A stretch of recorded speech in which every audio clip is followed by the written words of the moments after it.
Hello friends, good morning everyone. Welcome back to my channel biology pleats. कैसे हैं आप सभी? I hope all of you are fine and also study is going very well. So friends, जैसा कि आप सभी screen पे देख पा रहे हैं कि आज हम एक पॉइंटर सीरीज करने वाले हैं, ठीक है। जो कि टॉपिक क्या रहेगा आपका, प्लांट फिजियोलॉजी से है, ठीक है। इसमें हम कुछ कुछ पहले पॉइंट्स को कवर करेंगे, फिर उसके बाद में इसमें कुछ क्वेश्चंस भी हैं पॉइंटर की फॉर्म में। तो मैं पहले सोच रही हूँ कि पहले थोड़ा सा थ्योरी देख लेते हैं, फिर उसके बाद में वो देखेंगे। आई नो सबका प्रिपेयर है, लेकिन ठीक है, just for the quick revision हम एक बार चीज़ों को थोड़ा सा देखते हैं, ठीक है। So without wasting any more time let's start. और यहाँ पे जो भी पॉइंट्स आपको इंपॉर्टेंट लगते हैं वो प्लीज़ वीडियो को पॉज करके उन पॉइंट्स को आप लिख लो, जो भी आपकी रिवीजन कॉपी है उसमें, क्योंकि ये पॉइंट्स कहीं ना कहीं एग्जामिनेशन पॉइंट ऑफ व्यू से बहुत ज़्यादा इंपॉर्टेंट है।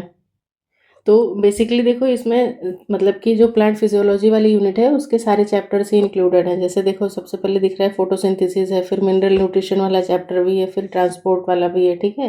तो सारे पॉइंट्स जो हैं वो मिक्स मिलेंगे, ठीक है। मैं कोशिश करूँगी डिफ्रेंशिएट करने की, अगर नहीं है तो कोई बात नहीं। वैसे भी इस टाइम तो आपको सारी चीज़ें ऑलरेडी आपकी प्रिपेयर हैं। आपको तो एक यूनिट क्या, आपको किसी भी सिलेबस के किसी भी पॉइंट से क्वेश्चन मिले तो डेफिनेटली आपको वो चीज़ याद होनी चाहिए।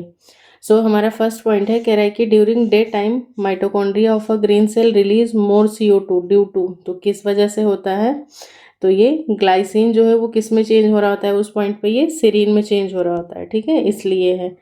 अब ये तुम्हें याद होगा कि किस जगह पे तुमने ये चीज़ देखी थी, फोटो रेस्पिरेशन पढ़ा था ना उसमें। कहने का ये है कि देखो, फोटो रेस्पिरेशन आपने पढ़ा था, सबसे पहले तो उसमें 3 ऑर्गेनल्स कौन से रिस्पॉन्सिबल होते हैं, कौन से 3 ऑर्गेनल्स होते हैं, सेल ऑर्गेनल्स, ठीक है। नाम याद आ रहा है? नहीं याद आ रहा है तो ऐसे याद कर लो, CPM से, ठीक है। क्लोरोप्लास्ट था, पैरोक्सिसोम था और माइटोकॉन्ड्रिया था। इनका अरेंजमेंट भी यही था, ठीक है। क्लोरोप्लास्ट से स्टार्ट होती है रिएक्शन और फिर उसके बाद पैरोक्सिसोम के बाद में फिर माइटोकॉन्ड्रिया। तो बहुत एक्सप्लेन करूँगी तो शायद टाइम लग जाएगा, लेकिन ठीक है, आई थिंक आपने पढ़ रखा होगा। तो आप ध्यान रखना कि 2 मॉलिक्यूल जो होते हैं ग्लाइसिन के, उनका क्या होता है, डीअमाइनेशन या डीकार्बोक्सिलेशन होता है, और फिर वहाँ से एक CO2 जो है वो रिलीज हो जाता है, ठीक है। एक CO2 रिलीज हो जाता है और फिर वो किस में चेंज हो जाता है, सेरीन में चेंज हो जाता है। और सेरीन का फिर से फर्दर जब वो पैरोक्सिसोम में आता है तो वो हाइड्रोक्सी सेरीन में चेंज होकर के ग्लिसरेट बना लेता है, और ग्लिसरेट जो है क्लोरोप्लास्ट में जा करके वहाँ से एक ATP रिलीज हो जाता है, और वो किस में चेंज हो जाता है, आपका 3 PGA में चेंज हो जाता है, और फिर वहीं पे केल्विन साइकिल चलती है, ठीक है। तो देख लेना थोड़ा, नहीं अगर पता चल रहा होगा तो बताना, मैं इसको डिटेल में भी एक्सप्लेन कर दूंगी। Now come to the next point, range of wavelength in nanometre is called photosynthetically active radiation, PAR, ठीक है। ये भी ऑलरेडी बहुत सारे एग्जामिनेशंस में ये फुल फॉर्म इसका पूछा गया है। तो इसका रेंज जो होता है वो वैसे तो जनरली 390 करके लिखा रहता है, ठीक है। 390 टू 760 समथिंग होता है, ठीक है। बट यहाँ पे रफ जो एक रफली मोटा मोटा देखते हैं वो 400 से लेकर के 700 नैनोमीटर तक का होता है। नेक्स्ट पॉइंट है, light range is least effective in photosynthesis. कौन सी लाइट रेंज है जो लीस्ट इफेक्टिव है? तो लीस्ट इफेक्टिव की बात करें तो ग्रीन होगा, और मोस्ट इफेक्टिव में है तो रेड एंड ब्लू होगा। नेक्स्ट है, chemosynthetic bacteria obtain energy from. भाई नाम से पता चल रहा है कि वो कैसे हैं, केमोसिंथेटिक है, उन्हें केमिकल से वो अपना फूड को बनाएंगे। तो वो कैसे होंगे, इनऑर्गेनिक केमिकल से वो अपना फूड बनाते हैं। नेक्स्ट अगेन वही PAR का फुल फॉर्म पूछ लिया, फोटोसिंथेटिकली एक्टिव रेडिएशन। नेक्स्ट है, carbon dioxide is necessary for photosynthesis, ठीक है। द केमिकल करें कि CO2 जो है वो बहुत ही ज़्यादा नेसेसरी है फोटोसिंथेसिस के लिए, ठीक है। The chemical use to remove this gas most effectively from entering a control apparatus, ठीक है। तो कौन सा हमने केमिकल यूज़ किया था, तो आपने याद होगा KOH, पोटेशियम हाइड्रोक्साइड जो है वो हम ऐड कर रहे थे सॉल्यूशन में। तो वो एक्सपेरिमेंट याद आ रहा है? मोल्स हाफ लीफ वाला जो एक्सपेरिमेंट था, अगर आपको याद आ रहा है तो देखो ध्यान से थोड़ा सा। मोल्स हाफ लीफ एक्सपेरिमेंट जो था, उसमें क्या कर रहे थे कि हम लोग क्यों कर रहे थे वो, to demonstrate the necessity of CO2 during photosynthesis. हमने एक लीफ लिया था और उसको डिप किया था किसमें, KOH सॉल्यूशन में। तो जो KOH सॉल्यूशन था उसने उस लीफ का CO2 जो है वो क्या कर लिया था, एब्जॉर्ब कर लिया था। और जो लीफ को फिर हमने बाहर निकाल के जब हमने उसका आयोडीन टेस्ट किया था, जो जो एक्सपोज्ड पार्ट था, मतलब लीफ देखो आधी तो हमने क्या की थी, टेस्ट ट्यूब में मतलब डुबा दिया था, ठीक है, और इसमें क्या डाला था हमने, KOH सॉल्यूशन डाला था। तो जितना पोर्शन डूबा था उसका CO2 किसने सक कर लिया था, KOH ने एब्जॉर्ब कर लिया था। बाकी जो रिमेनिंग लीफ थी उसमें तो भाई था ही ना CO2, उसका थोड़ी ना चला गया था। तो फिर बाद में जब इस लीफ को बाहर निकाल के इस लीफ पे जब हमने आयोडीन टेस्ट किया तो जो मतलब एक्सपोज्ड पार्ट था, इसने जो था वो डीप ब्लू कलर दिया था, ठीक है। इसने कौन सा कलर दिया था, डीप ब्लू कलर दिया था। मतलब कि क्यों कलर दिया, क्योंकि यहाँ पे क्या था, प्रेजेंस था ना, प्रेजेंस ऑफ CO2 था यहाँ पे।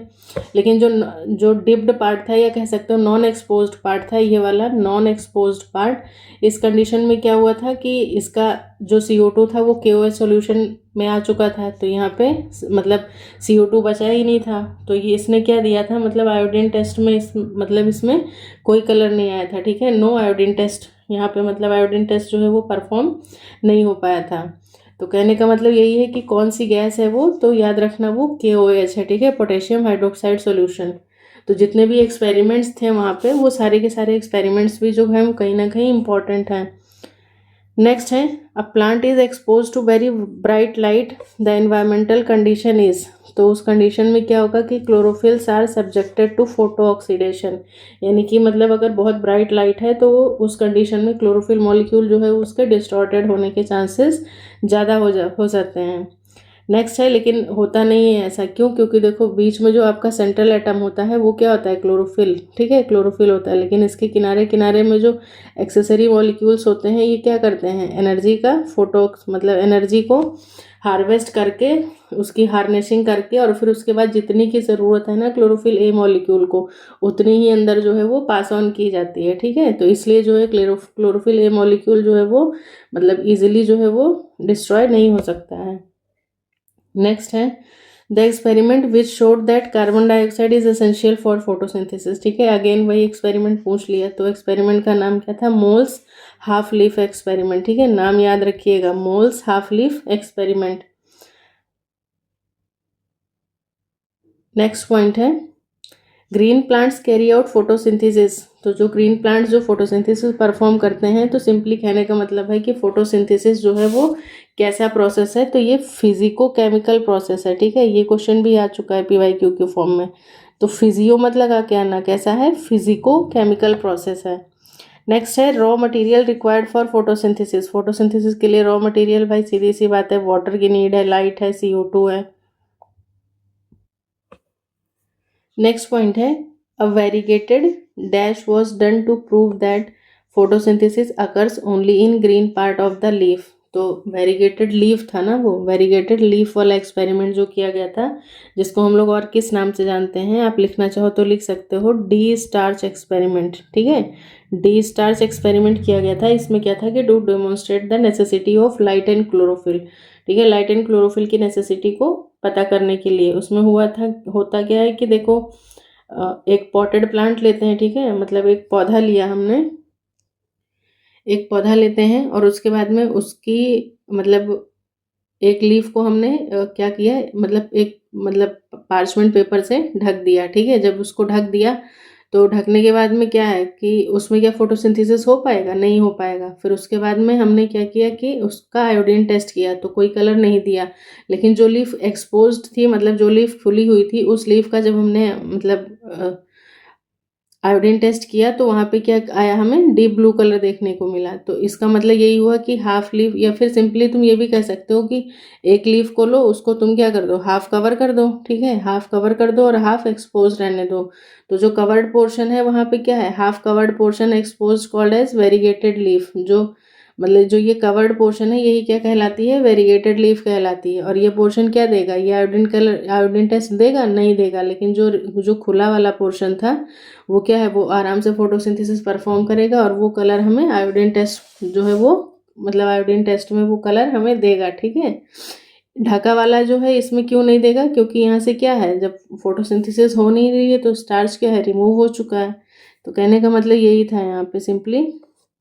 नेक्स्ट है, प्रोडक्ट ऑफ फोटोसिंथेसिस। तो कार्बोहाइड्रेट बनता है, साथ ही साथ हमारे लिए जो सबसे ज़्यादा एसेंशियल है वो क्या है, ऑक्सीजन का रिलीज होता है। नेक्स्ट है, carbon dioxide is necessary for photosynthesis, the chemical use to remove, वही पॉइंट है फिर से, मतलब रिपीट कर दिया है। Removing gas from effectively entering, तो वही KOH सॉल्यूशन आ जाएगा। नेक्स्ट है concept of gaseous exchange during photosynthesis was established by the, तो कौन कौन सी गैसेस जो है वो रिलीज हो रही थी, तो बेल जार एक्सपेरिमेंट देखा ही था सबने, ठीक है। अब इसमें बताने वाली तो कोई बात है नहीं, किसने किया था ये चीज़ इंपॉर्टेंट है, इसको थोड़ा सा ध्यान दो, अगर याद है तो ठीक है, नहीं याद है तो इसको नोट करो यहीं पे।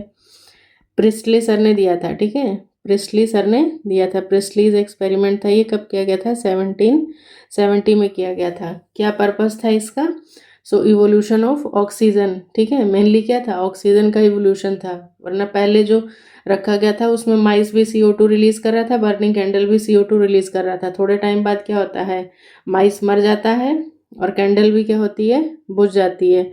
लेकिन फिर क्या होता है, एक टाइम के बाद में जब हम उसमें मिंट प्लांट, हाँ ये भी पूछा जाता है क्वेश्चन कि कौन सा प्लांट जो है वो वहाँ पे इंट्रोड्यूस करवाया गया था, तो मिंट यानी कि पुदीने का पौधा जो है वो इंट्रोड्यूस कराया गया था उस बेल जार में, ठीक है। इस बेल जार में जो है वो चूहा तो था ही, मतलब एक रैट था, एक कैंडल थी, और साथ में फिर उन्होंने क्या किया था, एक मिंट का जो है वो पौधा रखा था। तो CO2 जो रिलीज कर रहा था चूहा, वो पौधा यूज़ कर ले रहा था, और जो कैंडल से जो लाइट निकल रही थी वो भी पौधा यूज़ कर ले रहा था, और उससे वो क्या कर रहा था, फोटोसिंथेसिस करके भी सर्वाइव कर रहा था, साथ ही साथ ऑक्सीजन भी रिलीज कर रहा था, जिससे चूहा जिंदा था। तो कहने का मतलब है ग्रीन प्लांट्स जो है वो restores the air what ever the burning candle and mice remove during the respiration, ठीक है। और इस तरीके से माइस और कैंडल दोनों क्या थे, सर्वाइव कर रहे थे।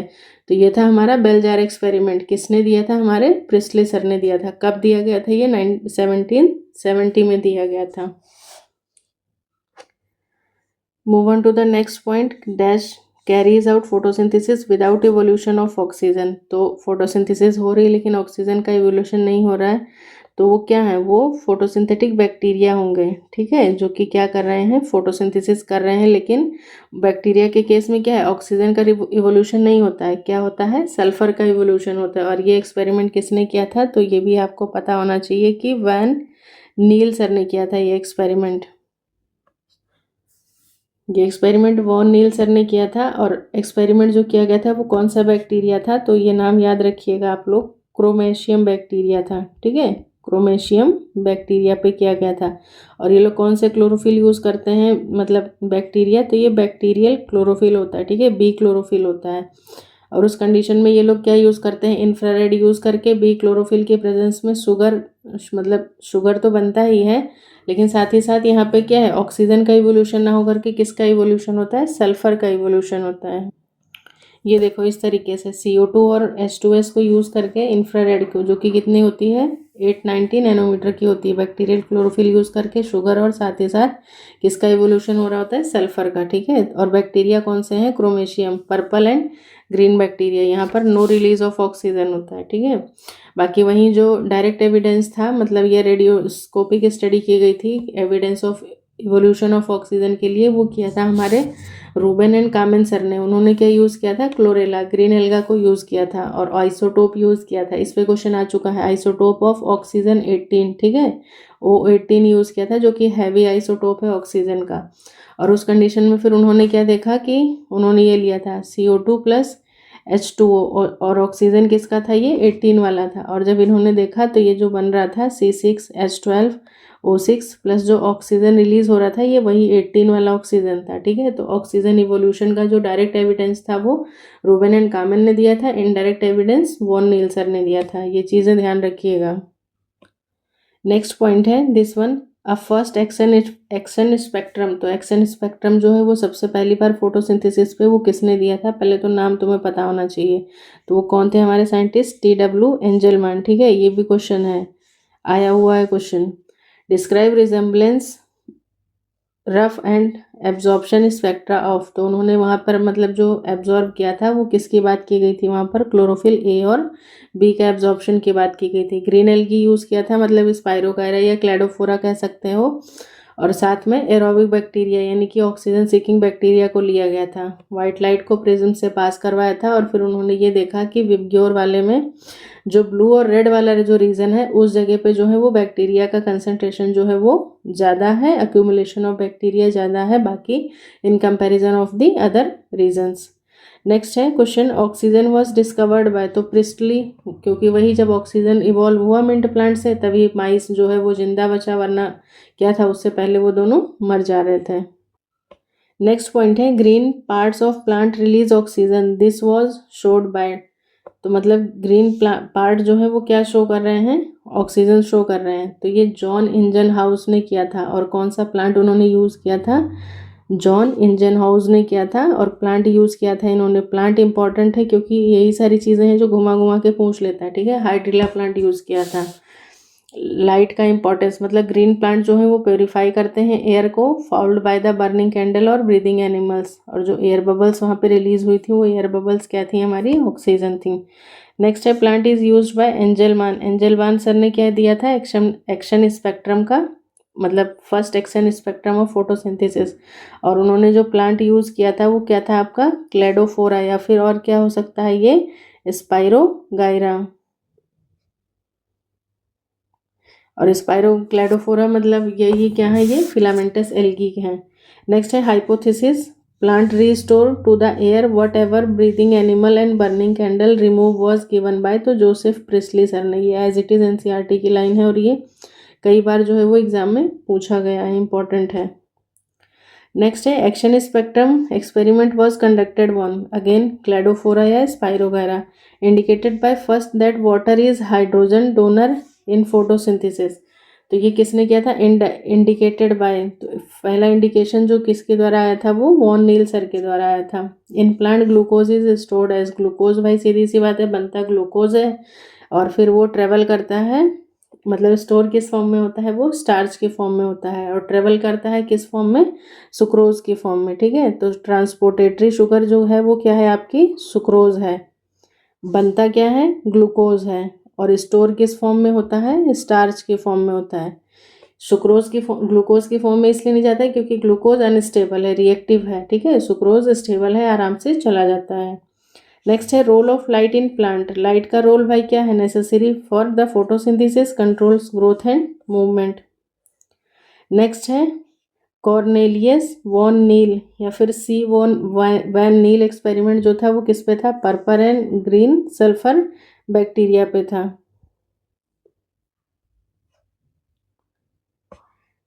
नेक्स्ट है revealed the essential role of air in the growth of green plant, तो ये भी किसके द्वारा दिया गया था, प्रिस्टली सर ने दिया था। नेक्स्ट है oxygen is liberated during photosynthesis comes from, तो ऑक्सीजन वो जो लिबरेट हो रही थी वो कहाँ से आई थी, वाटर से आई थी, और क्या आइसोटोप यूज़ किया गया था, oxygen 18। The scientist prove that bacteria use H2S gas and CO2 to synthesize carbohydrate, van Niel. During photosynthesis oxygen in glucose comes from, तो ग्लूकोज में जो ऑक्सीजन है वो तो सीधी सी बात है भाई CO2 से ही आ रही है, लेकिन जो वाटर के साथ जो रिलीज हो रही थी वो किसके थी,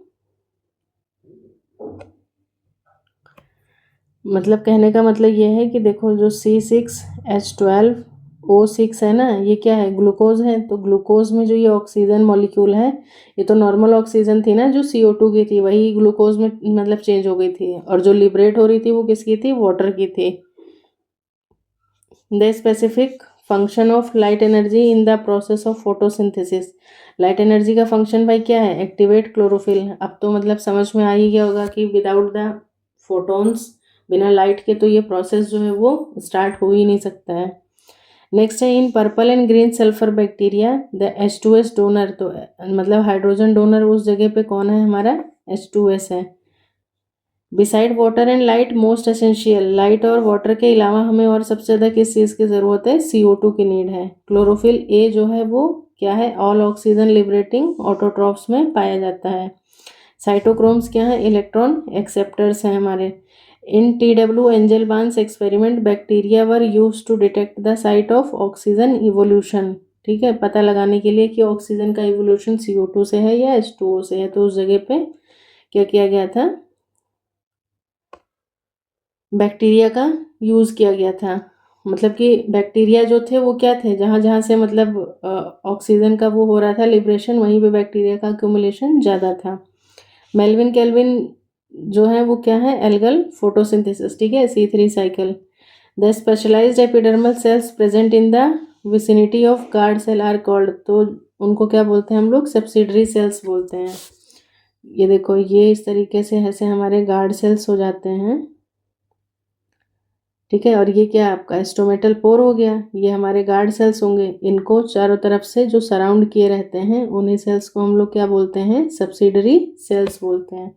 नेक्स्ट है, in photosynthesis the light independent reaction takes place. जो लाइट इंडिपेंडेंट है, लाइट डिपेंडेंट तो कहाँ होती है, आपके ग्रेना में होगी, ठीक है।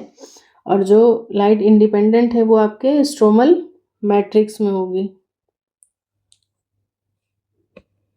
The next point is usually chloroplasts align themselves along the walls of dash to get optimum quantity of incident light। तो किसके, मेसोफिल सेल्स के जो क्लोरोप्लास्ट हैं वो अपने आप को अलाइन कर लेते हैं ताकि उनको मैक्सिमम से मैक्सिमम क्या मिल सके, लाइट मिल सके, इंसिडेंट लाइट।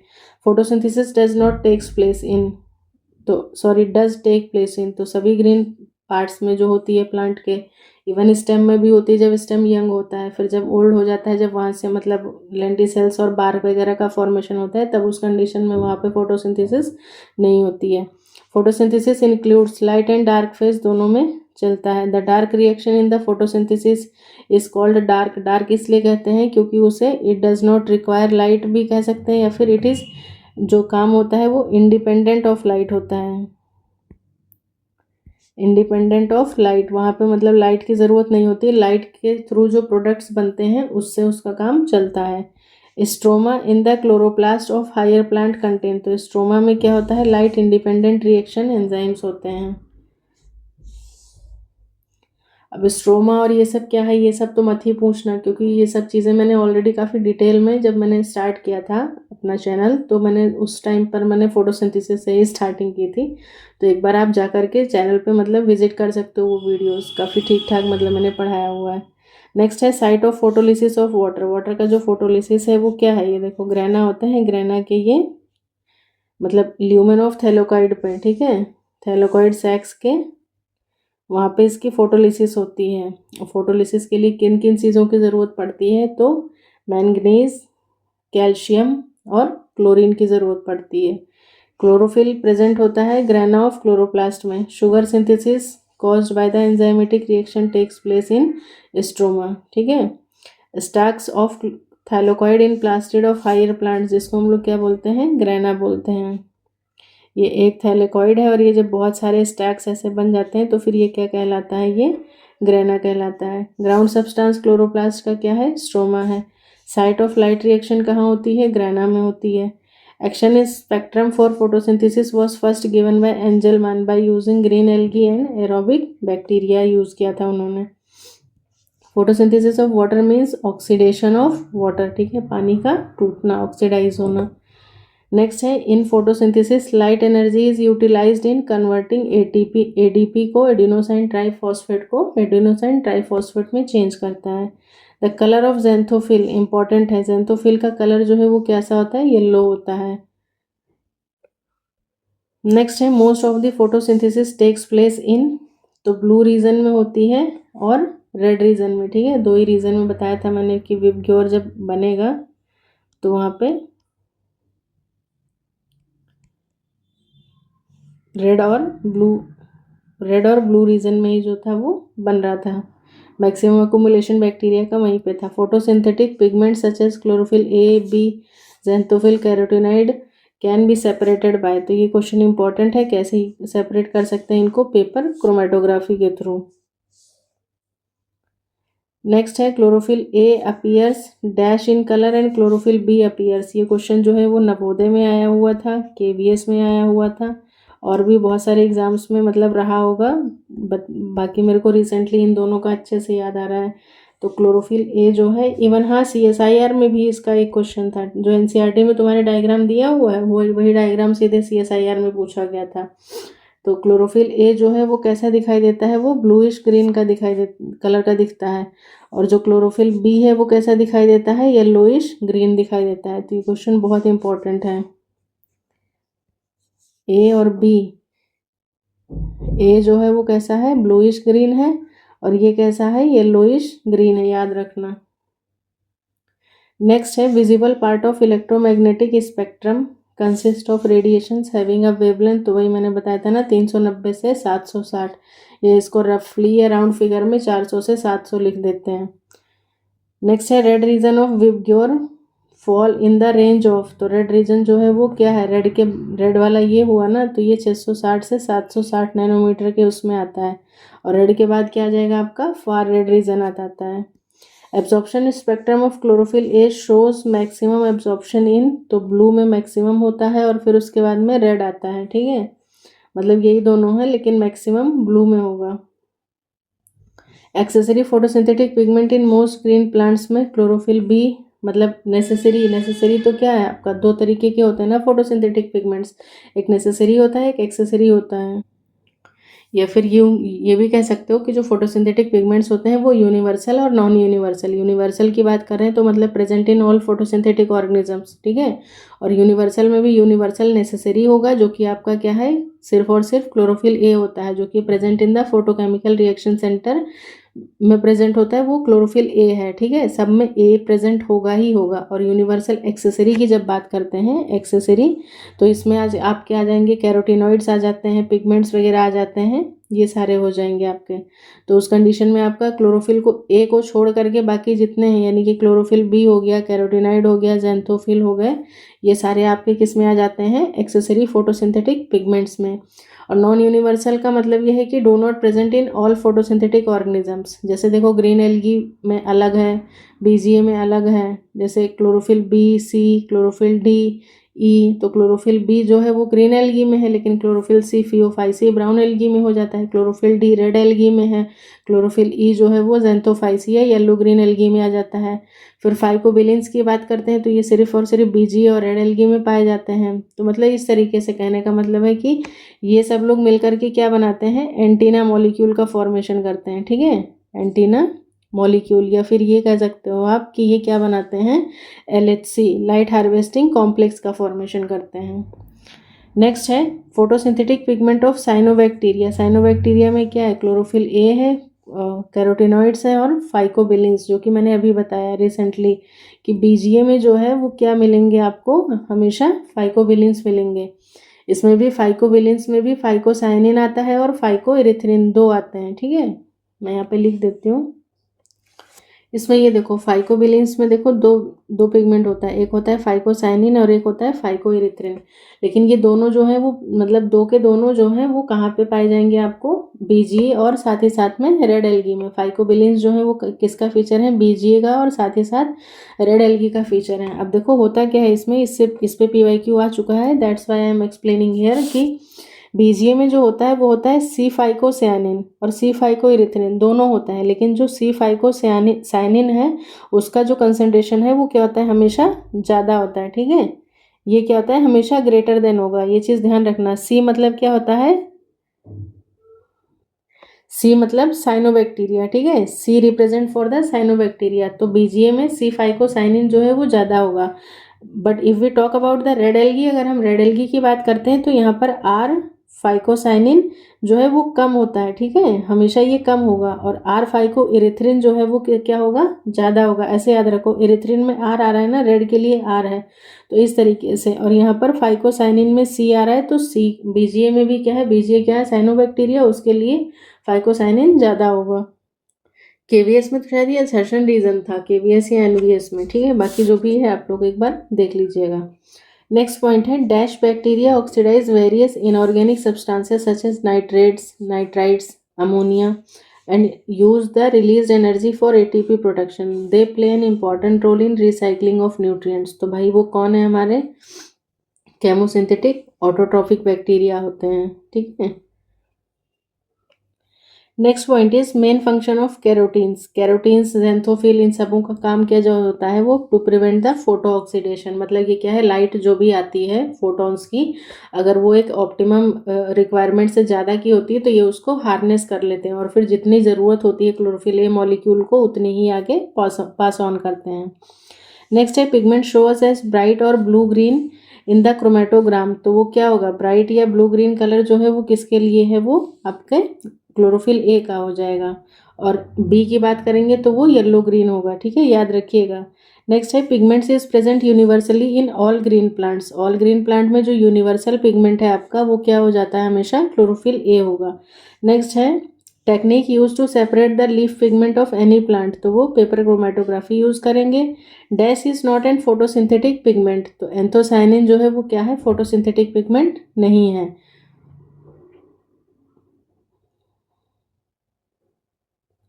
बाकी फोटोसिंथेटिक पिगमेंट्स की अगर मैं बात करूं तो इसमें देखो दो तरीके के होते हैं। एक होता है आपका फोटोसिंथेटिक पिगमेंट्स जो होता है, एक होता है आपका लिपिड सॉल्युबल पिगमेंट, और दूसरा क्या होता है आपका water soluble pigment. Lipid soluble वाले को हम लोग स्टेरॉयडल नेचर या लिपिड नेचर के होते हैं, ठीक है। जनरली इसमें आपके क्लोरोफिल और कैरोटीनॉइड्स आ जाएंगे, ठीक है, जो कि कैसे होते हैं, लिपिड सॉल्युबल होते हैं। और क्लोरोफिल में मतलब सारे तरीके की क्लोरोफिल आ जाएगी, chlorophyll A, chlorophyll B, C, D. और बैक्टीरिया का भी क्लोरोफिल जो है वो लिपिड सॉल्युबल ही होता है, बैक्टीरिया क्लोरोफिल जो कि IR को यूज़ करते हैं। कैरोटीनॉइड्स की बात करते हैं तो कैरोटीनॉइड्स क्या है, ये 40 कार्बन कंपाउंड्स का बना होता है, ठीक है। इसमें कैरोटीन और जेंथोफिल आता है, याद रखना। जिसमें कि कैरोटीनॉइड क्या होता है आपका, नॉन ऑक्सीजनेटेड हाइड्रोकार्बन होता है। कैरोटीनॉइड का फॉर्मूला होता है वो होता है C40H56। ये कैसा है, ये नॉन ऑक्सीजनेटेड हाइड्रोकार्बन है। लेकिन अगर जेंथोफिल की बात करते हैं तो जेंथोफिल का भी फॉर्मूला क्या है, सेम है, बस वहाँ पे क्या ऐड हो जाएगा आपका, ऑक्सीजन ऐड हो जाएगा। तो ये आपका क्या होता है, जेंथोफिल का हो जाता है, ठीक है। जो कि किस क्या कलर ये रिस्पॉन्सिबल होता है, किस कलर का कंट्रीब्यूशन है, तो ये है येलो कलर के लिए रिस्पॉन्सिबल होता है। तो और जो ये था आपका कैरोटीन था, this is responsible for the orange colour, ठीक है, ये ऑरेंज कलर देता है। बीटा कैरोटीन मतलब गाजर वगैरह में हो गया, और ये जो जेंथोफिल है ये ल्यूटीन, फ्यूकोजेंथिन वगैरह इन सबों में होता है। तो मतलब कहने का है ये सारे के सारे अब तक जो हमने सुने, अब तक हमने जितने भी देखे ये सारे कैसे हैं, लिपिड सॉल्युबल, यानी कि मतलब स्टेरॉयडल नेचर के हैं। अब जो वाटर सॉल्युबल वाले हैं इसका सुन लो। इसमें देखो आपके प्रोटीनेशियस नेचर के होते हैं ये हार्मोन्स, और इसमें जनरली आपके फाइकोबिलिन्स आ जाते हैं। फाइकोबिलिन्स हम ऑलरेडी देख ही चुके थे कि इसमें फाइकोसाइनिन, फाइकोएरिथ्रिन और एक होता है एल्लो फाइकोसाइनिन, ठीक है, LO, ठीक है, ये आता है एल्लो फाइकोसाइनिन। तो यही सारी चीज़ें होती हैं। नेक्स्ट है pigment system is concern with, तो पिगमेंट सिस्टम जो है वो किससे कंसर्न होता है, फोटोलिसिस ऑफ वाटर के लिए। और बाकी फोटोलिसिस ऑफ वाटर के लिए मतलब किस किस की रिक्वायरमेंट होती है, तो 4 मैंगनीज, 2 कैल्शियम और 1 क्लोरीन आयन की। नेक्स्ट है most effective wavelength of light for photosynthesis, तो सबसे ज़्यादा इफेक्टिव कौन सी है आपकी, रेड है। क्लोरोफिल एब्जॉर्ब होता है ब्लू और मतलब क्लोरोफिल जो है वो कौन कौन सी लाइट को एब्जॉर्ब करता है, मोस्टली ब्लू और रेड को। रिफ्लेक्ट किसको कर रहा था, ग्रीन को कर रहा था, इसीलिए हमें जो प्लांट्स है वो ग्रीन दिखाई देते हैं। Set of pigment are involve in photosynthetic green plant में, क्लोरोफिल, कैरोटीनॉइड और जेंथोफिल। ऑप्टिमम टेम्परेचर प्लांट्स के लिए भी वही 25 से 35 डिग्री होता है। लॉ ऑफ लिमिटिंग फैक्टर या फिर इसको लिबिग्स लॉ के नाम से जानते हैं, तो ये ब्लैकमैन सर ने दिया था, कब दिया था, 1905 में, इंपॉर्टेंट है। Quality of light refers to the wavelength of light. Tropical plants have a dash temperature optimum than the plants adapted to temperate climate, तो ट्रॉपिकल में जो है हमेशा हायर टेम्परेचर होता है। Plant adopted to low light intensity have larger photosynthetic unit size than the sun plants, ठीक है, क्योंकि वहाँ पे लाइट की इंटेंसिटी कम है तो लार्जर फोटोसिंथेटिक यूनिट्स होंगी, ताकि धीरे धीरे वो क्या करें, एक कंप्लीट या ऑप्टिमम लाइट को कैप्चर कर सकें। नेक्स्ट है dash factors beside being one of the reactants in the process of photosynthesis indirectly affects is water. बिना पानी के मतलब यहाँ पे आप सब कुछ अवेलेबल करा लोगे, अगर वाटर नहीं है तो चीज़ें पॉसिबल नहीं है। The dash internal factor affecting photosynthesis depend on genetic predisposition. Major limiting factor for photosynthesis CO2 है। Scientist gave the law of limiting factor, Blackman sir ने दिया था। On a normal sunny day rate of photosynthesis per unit time is maximum during mid day, क्यों, क्योंकि उस time temperature जो है वो सबसे ज़्यादा होता है। Dash is not an external factor affecting photosynthesis, तो लीफ ओरिएंटेशन भी कहीं ना कहीं जो है वो क्या है, एक इंपॉर्टेंट फैक्टर माना जाता है, लेकिन ये कैसा है, मतलब ये एक्सटर्नल नहीं है, प्लांट का खुद का पार्ट है, तो ये इंटरनल में आ जाएगा। The atmospheric concentration of CO2, ये क्वेश्चन भी इंपॉर्टेंट है, 0.3 to 0.04%। नेक्स्ट है, इसको मैं इरेज कर रही हूँ यहाँ पे। C3 plant respond to higher CO2 concentration by showing increased rate of photosynthesis leading to higher productivity has been used for some greenhouse crops such as tomato और बेल पेपर। ये एनसीईआरटी का question है, पूछा गया था। Next है, if plant stop photosynthesis which gas will disappear, oxygen ही नहीं निकलेगा। When the incident light on a plant is excessive, जब ज़्यादा होगी तो क्लोरोफिल जो है वो क्या होगा, टूट जाएगा।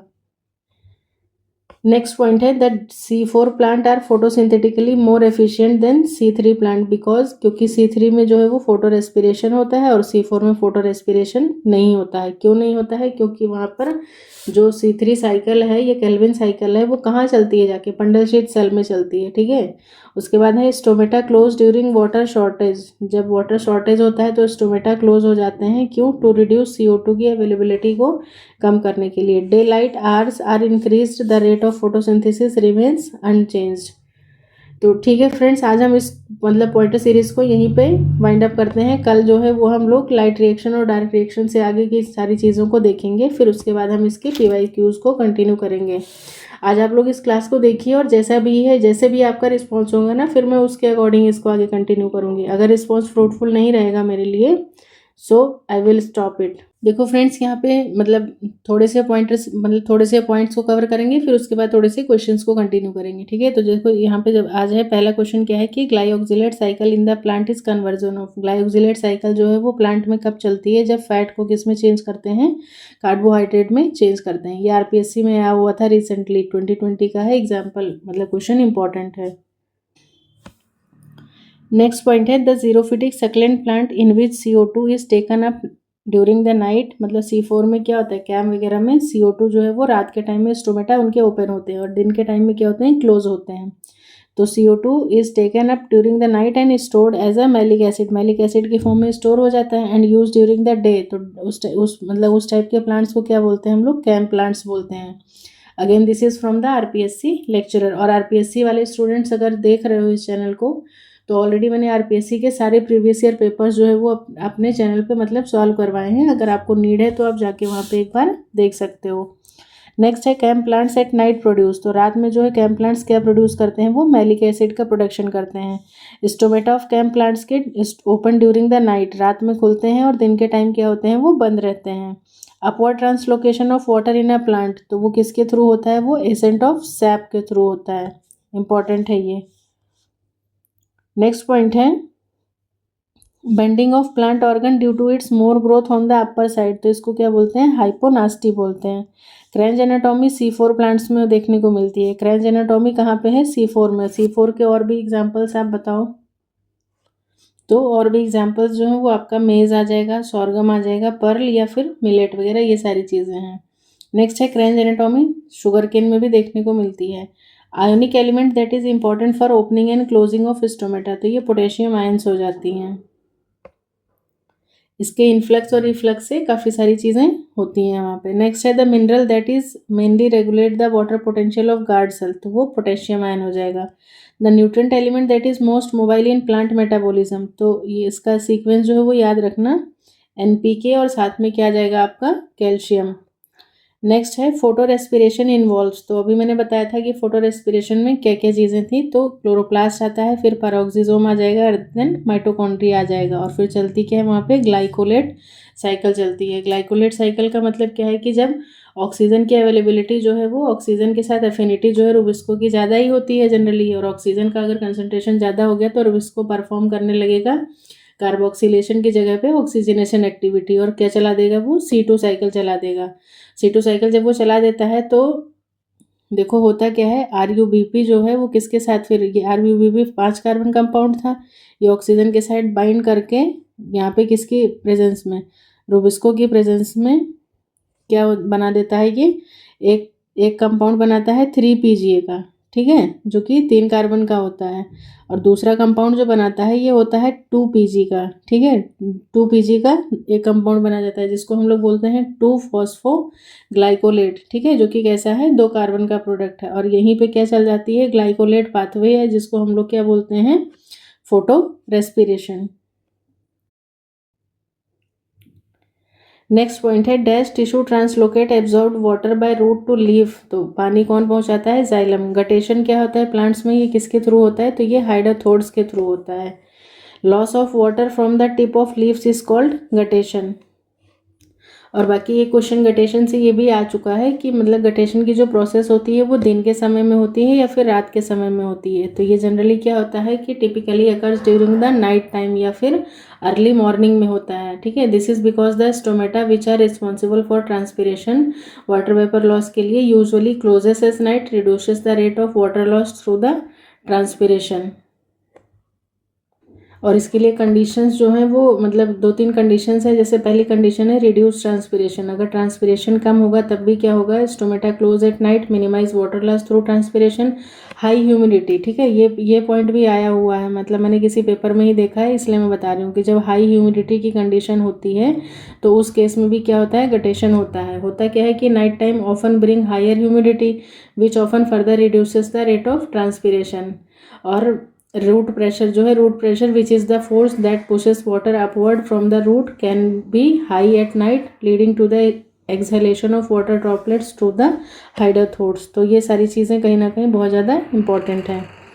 नेक्स्ट है द प्राइमरी एक्सेप्टर या receptor of CO2 in C3 में। तो प्राइमरी एक्सेप्टर कौन होता है? RUBP होता है। Next opening and closing mechanism of stomata is regulated by which of the pressure. मतलब कौन सा प्रेशर इन रिस्पॉन्सिबल है? तो वो टर्गर प्रेशर हो जाएगा। ठीक है, और कौन सा आयन रिस्पॉन्सिबल था? तो वो पोटेशियम आयन था। In the phosphorylation process energy is derived from. तो एनर्जी किससे डिराइव होती है? इलेक्ट्रॉन से। Presence of glycolate in the cell wall which help to open stomata when there is high concentration of oxygen and low concentration of CO2. Plant utilise nitrogen in the form of, तो हमेशा उसका favourite क्या है? Nitrate. ठीक है, NO3 negative. Next point है the transport form of sugar. Transportatory sugar sucrose बनता है, ग्लूकोज स्टोर होता है स्टार्च में। In the leaves yellow to yellow orange colour जो है वो किसकी वजह से है? कैरोटिनॉइड्स की वजह से। कैरोटिनॉइड्स में कैरोटीन और जेंथोफिल। कैरोटीन जो है वो नॉन ऑक्सीजनेटेड है, जेंथोफिल ऑक्सीजनेटेड है। नेक्स्ट है in photosynthesis absorb light energy of sun and changes it to chemical energy. तो कौन करता है? Chlorophyll A. The organelle which is associated with photorespiration. तो क्लोरोप्लास्ट, माइटोकॉन्ड्रिया और पेरोक्सिसोम्स। ठीक है, तो आज हम इसको यहीं तक वाइंड अप करते हैं, बाकी मिलते हैं नेक्स्ट क्लास में इसके रिमेनिंग पॉइंट्स के साथ। तब तक के लिए थैंक्स फॉर वॉचिंग एवरीवन।